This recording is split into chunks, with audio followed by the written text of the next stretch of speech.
बिस्मिल्लाहिर्रहमानिर्रहीम। तुमसे है पाकिस्तान में खुश आमदीद। मैं हूँ साजिद हुसैन।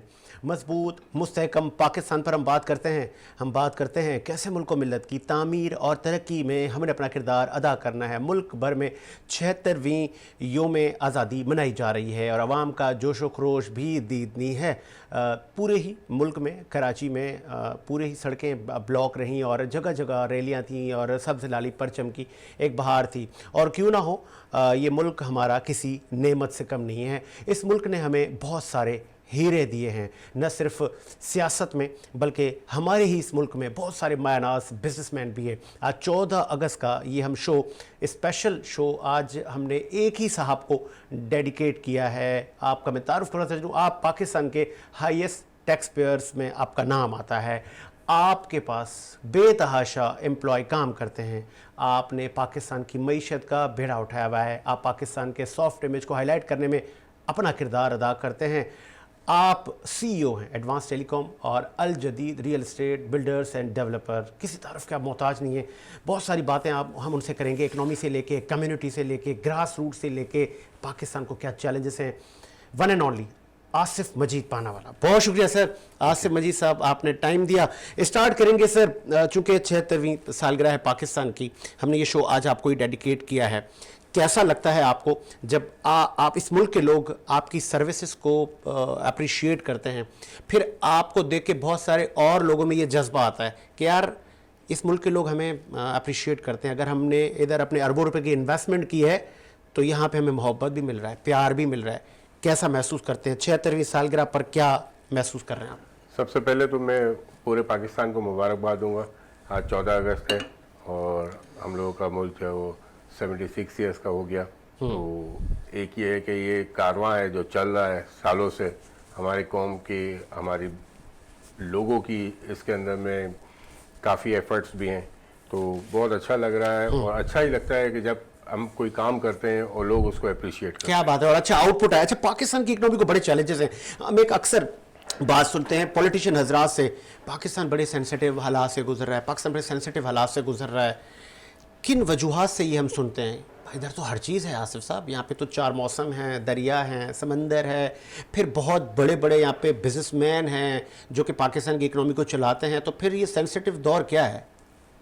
देखिए, ये तो हम बचपन से सुन रहे है ना हैं कि पाकिस्तान जो है मुश्किल मराइल से गुजर रहा है, बट काम चल रहे हैं। लोग आज भी जो है वो कमा भी रहे हैं, लोगों के अंदर में पोटेंशियल है, बट समहाउ कभी कभी जो है ना पॉलिटिकल सिचुएशंस जो है ना वो अनसर्टेनिटी हो जाती है, जिसकी वजह से लोग थोड़े से घबरा जाते हैं कि अब क्या करें, क्या हालात ऐसे हो जाएंगे, क्या होगा।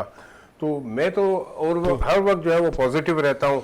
होना चाहिए। साथ साथ चूंकि आसिफ मजीद साहब का मेमन कम्युनिटी से ताल्लुक़ है तो कोशिश करेंगे कि हम इनसे बड़े दिलचस्प सवालात भी करेंगे उनकी कम्युनिटी को लेकर भी और दीगर मामलात पे भी। पहला मैं इनसे सवाल करता चलूँ, 3 नाम हमारे पास आज मौजूद हैं जिनकी सोशल खिदमात हैं। उसमें आसिफ मजीद साहब, 3 मैं आपसे नाम लूँगा, उसमें से आपकी नज़र में आसिफ मजीद की नज़र में ये बंदा ठीक काम कर रहा है। सबसे फर्स्ट पर हमारा रमज़ान चीपा, सेकंड पर हैं बशीर फारूकी साहब एंड नंबर 3 पर हैं रहीम जानू साहब।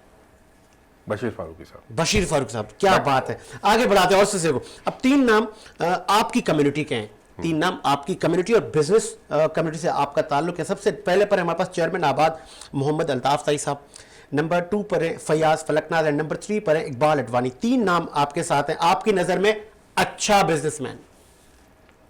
अच्छा बिजनेसमैन मैं समझता हूँ कि आपने दोनों बिल्डर्स का नाम लिया, they are the great businessman, Fayaz और अल्ताफ ताई दोनों। क्या बात है, जबरदस्त। आगे और तीसरे को कोई वोट देंगे?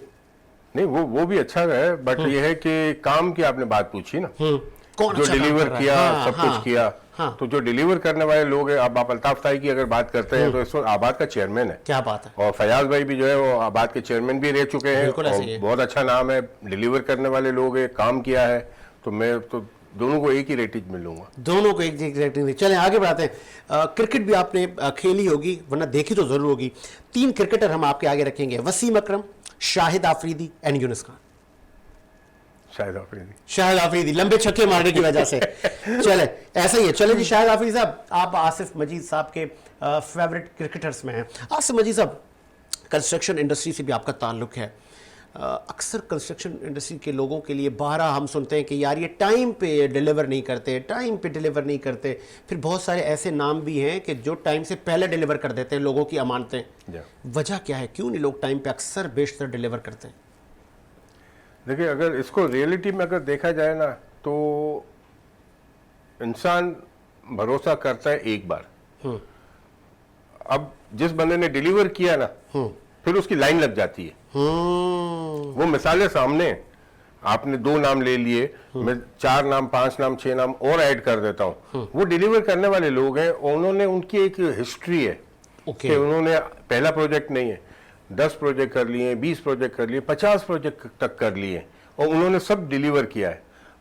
सादिर और नादिर कभी एक आध प्रोजेक्ट के अंदर में कोई देर सवेर हो जाती है, बट वो लोगों को पता है कि कौन डिलीवर करने वाले लोग हैं। नया प्रोजेक्ट आता है तो लोगों को उसके अंदर में तशवीश भी होती है। ऐसे नहीं होता कि वो फौरन बोले कि हाँ यार मैं इसके अंदर में प्रोजेक्ट में इन्वेस्ट करूंगा। तो न्यू कमर को चैलेंजेस भी बहुत होते हैं, बट जब वंस दे कैन डिलीवर, फिर उसकी एक सीरीज बन जाती है, सीरीज बढ़ जाती है।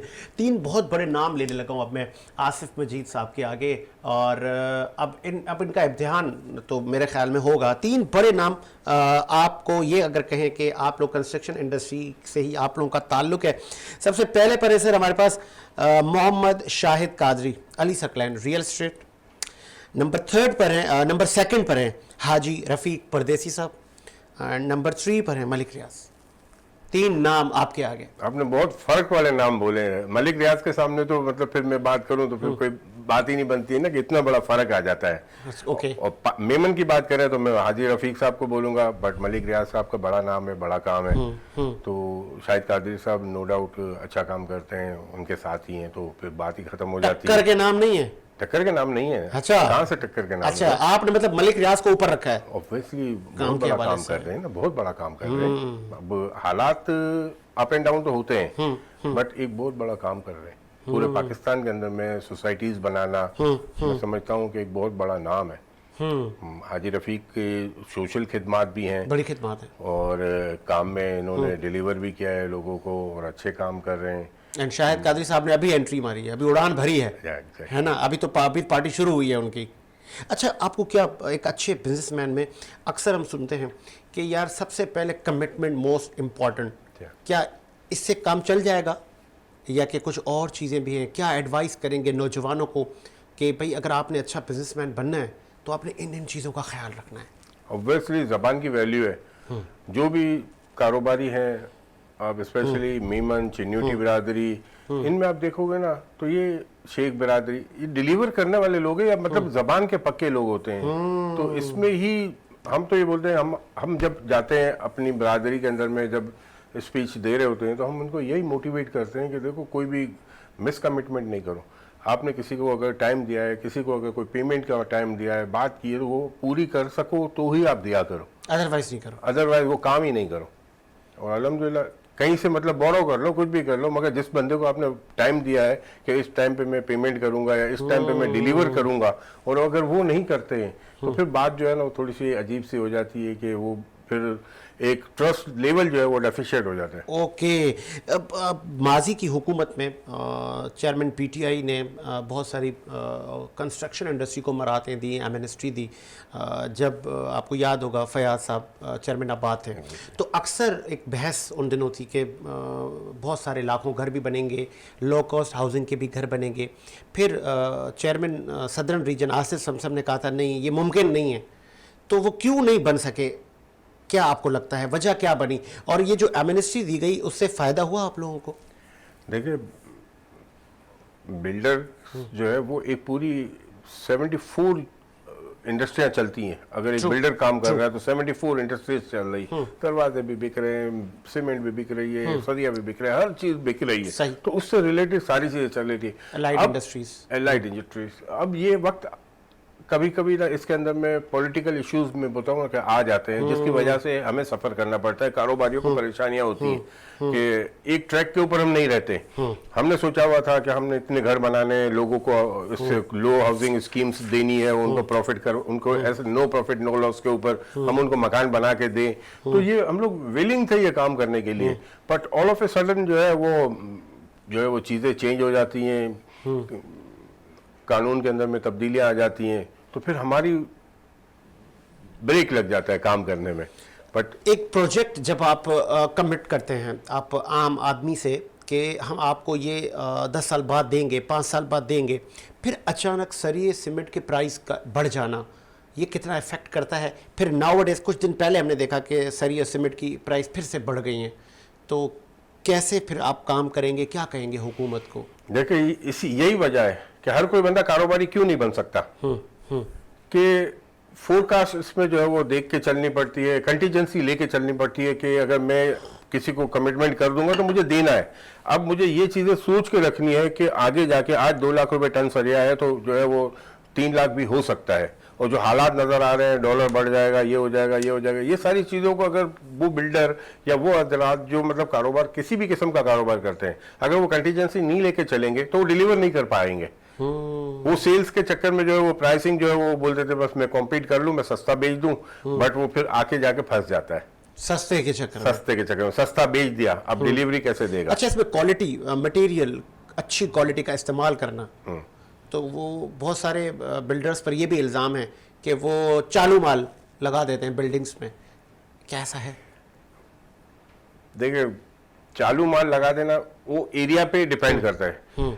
अगर एक बिल्डर जो है वो स्कीम 33 में काम कर रहा है या मेमन गोट में काम कर रहा है और वो क्लिफ्टन पे काम कर रहा है तो ऑब्वियसली प्राइस का भी डिफरेंस है, क्वालिटी भी डिफरेंस है। तो वो जो वहां पे रहने वाला है उसको पता है कि उसको जो है वो 70-80 लाख रुपए में फ्लैट चाहिए और क्लिफ्टन के ऊपर 7 करोड़ रुपए का फ्लैट लेने के लिए तैयार है। तो वो दोनों जगह पे जो है वो क्वालिटी का फर्क ये वाला है कि प्राइस जो है वो आप सस्ता काम करके लोगों को घर की फराहमी कर रहे हैं कि भाई सस्ते में ले लो, आप 70 लाख रुपए में ले लो।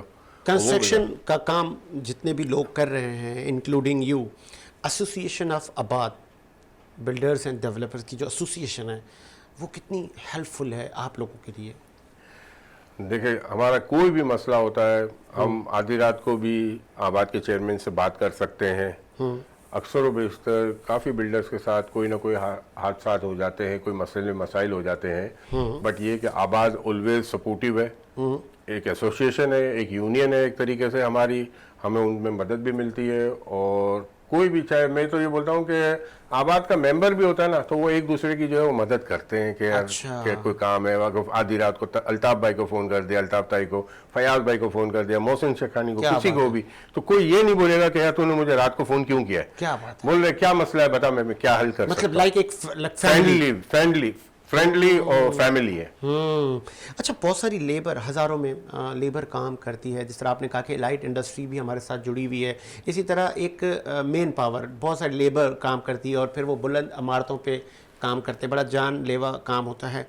उनके लिए भी कोई पॉलिसी बनाई है? क्योंकि मुझे याद है जब मैं ताई साहब से इंटरव्यू ले रहा था आज से कुछ माह पहले, तो उन्होंने कहा था कि इस पर हम काम कर रहे हैं कि यार ये जो लेबर काम कर रही है, अगर कोई किसी की जान चली जाती है, कोई हादसा रूनुमा हो जाता है तो उसको कैसे एंटरटेन करें? नहीं, अभी ये इसी के ऊपर हम काम कर रहे हैं। जो अल्ताफ भाई ने आपको बात बताई ना कि लेबर जो है वो इंश्योर्ड करने की बात कर रहे हैं, और ये कोई बड़ा काम नहीं है, दुनिया में होता है क्या बात कि अगर लेबर जो अगर काम कर रही है वहाँ पे उसको प्रॉपर आप देखो हेलमेट पहनाया जाता है उसका, वो एरिया के अंदर में काम कर रहे हैं, उसके ग्लव्स होते हैं, उसके बूट्स जो हैं वो डिफरेंट होते हैं।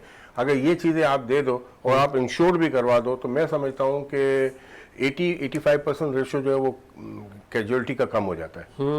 तो ऐसा ना हो कि एक आबाद या इंडिविजुअली ही, क्योंकि अक्सर मैंने देखा है कि बहुत सारे बिल्डर हजरात के पास जो काम करने वाले लोग हैं वो साला से चल रहे हैं, कोई 10 साल से है, 20 साल से है, उनकी पूरी फैमिलीज़ को आप लेके चलते हैं ना, तो फिर उनका मेडिकल इंश्योरेंस, अगर कोई बीमार है या कोई गिर जाता है, कोई इंजर्ड हो जाता है, तो वो आप लोग सहूलतें देते हैं या बोलते चल भाई आगे बढ़? नहीं। अच्छा। मतलब देखिए इसमें 2 कैटेगरी आ जाती है ना, कुछ आप डीपली बातें हैं कि एक वो होते हैं जो वो कॉन्ट्रैक्ट पूरा दे देते हैं कि भाई हमें बिल्डिंग टर्न की के ऊपर बना के दोगे, तो उसमें उसका कोई रोल ही नहीं होता है कि वो लेबर भी उसकी नहीं होती है, वो ठेकेदार की लेबर होती है, सारी चीजें वही काम, उनसे आपका कोई ताल्लुक नहीं है, उनसे कोई ताल्लुक नहीं है, वो हमें टर्न की के ऊपर देंगे। और एक वो होते हैं कि जो बिल्डर वो हजरात हैं जो बोलते हैं कि ठीक है हमने अपनी लेबर रखी हुई है, 200 की लेबर है, 500 की लेबर है, तो वो लेबर के लिए जो है वो मैं समझता हूँ कि कोई बड़ी मुश्किल का काम नहीं है। 1 साल का उनका इंश्योरेंस, मेडिकल इंश्योरेंस 2 साल का करवा दें तो वो पूरा जो है वो सिक्योर हो जाता है। इवन वो अकेला नहीं, उसके फैमिली के 5 मेंबर्स भी सिक्योर हैं। क्या बात है। अब आ जाते हैं सर हाई राइज बिल्डिंग पर। हमने देखा कि लास्ट 10 साल के बाद हाई राइज बिल्डिंग बहुत बन रही है और बहरिया में भी हाई राइज बिल्डिंग बन रही हैं। इस हाई राइज बिल्डिंग को आप कैसा देख रहे हैं, इसका मटेरियल और इस पे जो लोग काम कर रहे हैं इसकी डिज़ाइनिंग पर? 10 साल आगे का पाकिस्तान आप कैसा देख रहे हैं? 10 साल आगे का पाकिस्तान में बहुत अच्छा देख रहा हूँ। जिस हिसाब से बिल्डिंग्स बन रही हैं और माल भी मैं समझता हूँ कि बिक रहा है, तो फ्यूचर में मुझे तो ये नज़र आता है कि आपको कराची जो है, स्पेशली मैं कराची की बात करूंगा, तो आपको दुबई नज़र आएगा। वहाँ पे जिस तरह से ग्लास की इमारतें बनती हैं, आज आ गया है। आप देखोगे तो ग्लास भी लगा हुआ है, एलईडीज भी लगी हुई है। तो चाइना, दुबई, इस कैलिबर का जो है वो काम होना शुरू हो गया है।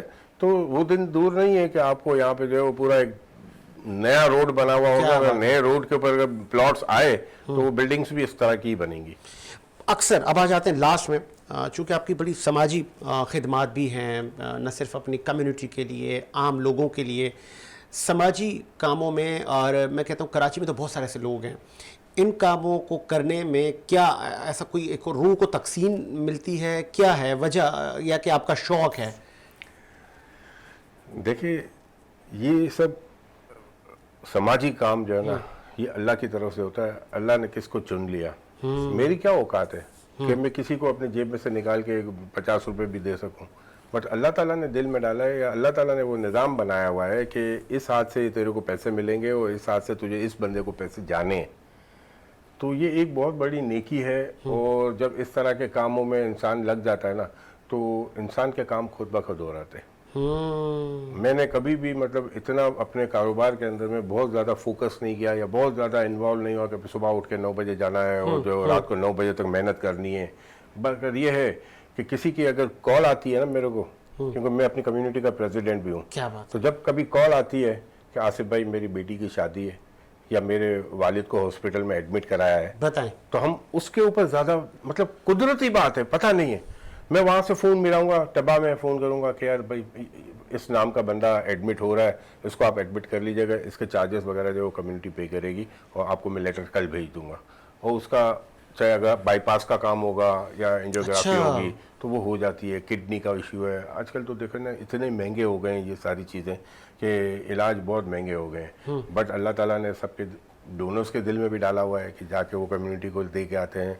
हमारे लिए भी यही है कि हमारे हाथ से हमारी ही ज़कात अगर सही जगह पे लग जाती है, हमारी डोनेशन किसी के गरीब के इस्तेमाल में आ जाती है, तो इससे बड़ी खुशी की बात क्या है। अच्छा, कम्युनिटी के आप प्रेसिडेंट हैं तो बहुत सारे मसाइल फिर बिजनेस मैनेज कर लेते हैं? मैंने आपको बताया ना, बिजनेस को मैं इतना ज़्यादा देखता नहीं हूँ। अच्छा, वो खुद ब खुद मेरा ऑटो पे चल रहा होता है। मगर ये कि कम्युनिटी के काम में देख रहा होता हूँ, वो मैं डेली रूटीन में भी हमारा तो टाइम इलेक्शन भी होते होंगे? एग्जैक्टली, इलेक्शन होते हैं। तो हर बार आप ही आते हैं? मैं तो हर बार ही ये बोलता हूँ कि यार नए लोगों को लाएं। और हमारी टीम जब हमने बनाई तो हमने इसके ऊपर बहुत गौर फिक्र से हमने हमारी कम्युनिटी का, जब अगर मैं जेतपुर बरादरी की बात करूंगा अब, क्योंकि मैं जेतपुर जमात का भी प्रेसिडेंट हूँ और मैं IMO का डिप्टी प्रेसिडेंट हूँ ऑल ओवर द वर्ल्ड, तो मैं जेतपुर जमात की जब बात करता हूँ तो उसमें तो मैं जो विलिंग लोग होते हैं मैं बोलता हूँ कि आप लोग आओ ना, आप हिस्सा बनो, आप प्रेसिडेंट बन जाओ, आप काम करो, मैं आपके अंडर में काम करूंगा, कोई मसला नहीं है। बताएं। मैंने कभी नहीं बोला है कि मुझे प्रेसिडेंट बनना है, मेरे पीछे लग के मुझे बना देते, पता नहीं क्यों, हालांकि मेरी क्या काबिलियत है।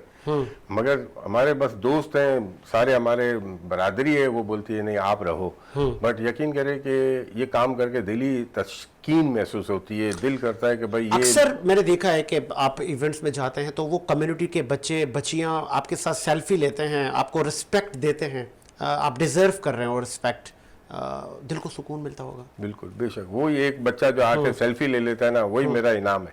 क्या बात है।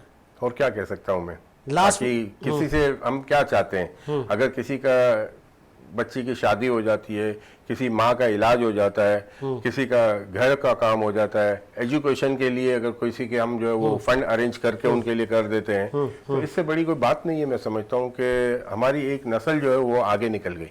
तुमसे है पाकिस्तान अवार्ड, क्योंकि वक्त बहुत कम होता है, तो हम आ जाते हैं। तुमसे है Pakistan award every year Karachi में होता है और कोशिश होती है हर साल हम अच्छे अच्छे प्रोफाइल्स को ढूंढें और हम उनको लेकर आएँ और लोगों को बता सकें उनकी सर्विसेज।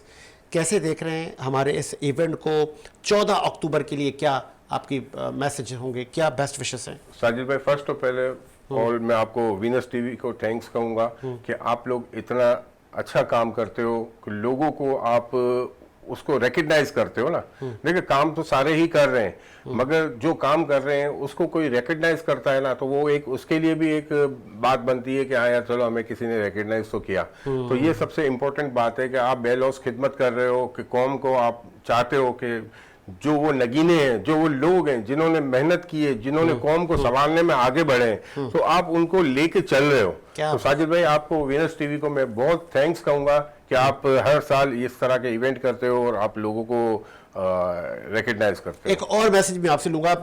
अभी जो फैक्ट्स फिगर हमारे पास आ रहे हैं, बहुत सारे लोग इकोनॉमिक क्राइसिस की वजह से ये मुल्क छोड़ने पर मजबूर हैं। बहुत सारे नौजवानों से आप पूछे तो वो कहते हैं नहीं जी अब इधर कुछ नहीं रखा, बस हम बाहर जा रहे हैं, हम कनाडा जा रहे हैं, हम ऑस्ट्रेलिया जा रहे हैं। क्योंकि ये वो लोग हैं जिन्होंने इस मुल्क को बहुत कुछ दिया और मुल्क ने इनको बहुत कुछ दिया है। आसिफ साहब, नौजवान मायूस होकर बाहर जा रहे हैं, क्या मैसेज देंगे? वैसे गलत कर रहे हैं। देखिए, जिस मुल्क ने आपको पढ़ाया लिखाया बड़ा किया, देखिए एक बात होती है, मैं पढ़ा तो यहीं स्कूल में हूँ ना। क्या बात है। मैंने यहीं पे कॉलेज ली, मैंने यहीं पे यूनिवर्सिटी ली, और आज मैं इस काबिल हो गया हूँ कि मैं जो है कुछ कर सकता हूँ। तो मैं अपने मुल्क के लिए करूँ ना। मैं बाहर जाके उस मुल्क के अंदर में बैठ जाऊं और वहां पे इज्जत भी नहीं है। साजिद, नहीं है सर। क्या आप ये समझते हो कि अगर कोई दुबई चला जाता है, अगर कोई लंदन चला जाता है, अमेरिका चला जाता है, और ये समझता है कि वहां पे मेरी इज्जत होगी? आप पाकिस्तान में बैठ के अगर आप अच्छे सर्जन बन सकते हो, अच्छे डॉक्टर बन सकते हो, आप इंडस्ट्रियलिस्ट बन सकते हो, आप कारोबारी भी बन सकते हो, बट ये मुल्क बहुत अजीम मुल्क है। और इसी मुल्क के अंदर में मैं समझता हूँ, आपने जैसे स्टार्ट में बात की कि 4 मौसम हमारे पास है, दरिया है, समंदर है, हर चीज तो है हमारे पास, सब है। हम करने वाले तो बने, इस मुल्क को हम टाइम तो दें। आपने भी सुना होगा, अक्सर लोग कहते हैं इस मुल्क में कुछ नहीं रखा यार, बाहर चलो बाहर चलो, इस मुल्क में कुछ नहीं रखा। आपने कहा वहां तो इज्जत ही नहीं है। हाँ, तो इज्जत से बढ़ के क्या चीज है? कुछ भी नहीं। आप यकीन करो कि मैं देखता हूँ, हमने तो मतलब सारी चीजें देखी हुई है कि बेचारे धक्के खा रहे होते हैं जॉब के लिए, वो जॉब मिल जाती है तो वो इस तरह से फंसे हुए रहते हैं कि वो किसी ना किसी के अंडर में, और सुबह 9 बजे उठ के जाता है वो। हमारे इधर वो बंदा जो है वो 9 बजे उठने का तो सोचता ही नहीं है, वो तो बोलता 12 बजे मुझे काम पे जाना है। तो इस मुल्क के लिए कदर करो, इस अवाम को मैं कहूंगा कि इस मुल्क की कदर करो। ये मुल्क सोना है, सिर्फ जरूरत है तो हम सब इस मुल्क में रहें, और इस मुल्क के अंदर में जो चीजें हैं उसको हम उसकी कदर करें। और हम ये नहीं करते थे कि हम वैल्यू एडिट करने वाले लोग होने चाहिए। उसूलन हम चीजों को वैल्यू एडिट नहीं करते हैं। अगर हमारी कॉटन है तो हम कॉटन बाहर भेज रहे हैं, हम फैक्ट्री लगा के हम उसको जो है कपड़ा बना के बेचते हैं। वैल्यू एडिट पूरी दुनिया करती है। हमारा सी फूड आप देख लो, इतना अच्छा है, पूरी दुनिया के अंदर में सी फूड है, डेयरी प्रोडक्ट है, ऐसा ही है, पोल्ट्री है। ये चीजों को बढ़ाना चाहिए, इस चीज की एक्सपोर्ट करनी चाहिए। देखिए, एक्सपोर्ट आईटी सेक्टर है, इतना बड़ा सेक्टर है। हमारे पड़ोसी मुल्क जो है वो जितना कर रहा है उसका हम 5% भी नहीं कर रहे हैं एक्सपोर्ट आईटी। हमारी यूथ आप देखो, हमारे जो है वो पाकिस्तान की आवाम जो है वो 60% जो है वो बिलो 30 ईयर्स है। बताएं, तो यही तो लोग हैं, काम करने की ताकत ही इसी टाइम में होती है। और वो हमारा मेन पावर बाहर जा रहा है, बाहर चले जाते हैं, मतलब ना जाए, बिल्कुल ना जाए। कहना है मैं बिल्कुल, तो ये जो मौके, वो कह रहे हैं यहाँ मौके नहीं है, यहाँ पे जॉब अपॉर्चुनिटी नहीं है, ऐसा है? अगर जॉब नहीं है तो आप खुद कारोबारी बन जाओ। क्या बात है, छोटा कारोबार कर लो। हाँ, कारोबार से अच्छी क्या बात है? आप सोचो तो सही ना। ठीक है, जॉब नहीं है, जॉब आप करोगे भी तो भी क्या है, लाख रुपए, 2 लाख रुपए, 3 लाख रुपए, आप बिजनेसमैन क्यों नहीं बन जाते हो? आप चीजें एक्सपोर्ट क्यों नहीं करते हो? आप रॉ मटेरियल लेके बनाते क्यों नहीं हो? कॉटेज इंडस्ट्रीज खत्म हो गई। हमें याद है, आज भी मुझे याद है, जिस टाइम पे मैं बात करूंगा 1970 या 80s की मैं बात करूंगा, तो हमारे काफी ऐसे रिलेटिव थे जो वो घर के अंदर में कॉटेज इंडस्ट्रीज थी, वो ग्रॉस वो बना रहे थे, छोटी छोटी आइटमें बनाते थे और सेल करते थे, और वो आज बड़े पैमाने पे काम कर रहे हैं। तो उन्होंने स्टार्टअप लिया था कॉटेज इंडस्ट्री से और बड़े हो गए। घर से इंडस्ट्री से किया था, फैमिली भी काम करती थी, साजिद वाइफ भी काम कर रही है, अम्मी भी काम कर रही है, वो भाई भी काम कर रहा है, अब्बा जाके बेच के आता है चीजें, और आज वही लोग जो है वो बड़े इंडस्ट्रियलिस्ट बन गए। बताएं, क्योंकि उनके जज्बा था काम करने का। हम सिर्फ ये जज्बा कर लें कि हमें पैसे कमाने हैं और हमें काम करना है, ये मुल्क आपको पैसे ना दे, मैं गारंटी करता हूं। क्या बात है, यहीं पे ही पैसे मिलेंगे आपको, आप विल करें। बहुत शुक्रिया आपका आसिफ मजीद पानावाला साहब, आपने अपना कीमती वक्त दिया। उम्मीद है कि आप लोगों ने बहुत कुछ सीखा होगा आपसे। आप एक कामयाब बिजनेसमैन हैं और हमने आपको रिकग्नाइज़ किया है तुमसे है पाकिस्तान अवार्ड के लिए, और 14 अक्टूबर के लिए आपने भी भरपूर शिरकत करनी है। और इस बार हम कराची का सबसे बड़ा इवेंट इसको हम करने जा रहे हैं। आज तक कोई बिलबोर्ड तक नहीं गया, हम इससे भी आगे जाने का माइंड रखते हैं, इरादा रखते हैं। और ये सब पॉसिबल तब होता है जब इस तरह की शख्सियात कहती हैं साजिद मुल्क के लिए कर रहे हो, यार करो, क्या चाहिए, मदद क्या चाहिए, क्या हमने करना है, बताओ, हो गया। तो ये सब इसीलिए पॉसिबल है कि ये सब मुहिब वतन पाकिस्तानी हैं। जब पाकिस्तान की बात आती है तो हम हर चीज़ भूल जाते हैं। हम मुल्क की खिदमत के लिए, मुल्क की बका के लिए, मुल्क की इकनॉमी के लिए हर चीज़ करने को तैयार हैं। इसी उम्मीद के साथ कि मेरा मुल्क शाद आबाद रहे, मुझे साजिद हुसैन को इजाज़त दीजिए। मुलाकात होगी नए प्रोग्राम के साथ। अल्लाह हाफ़िज़।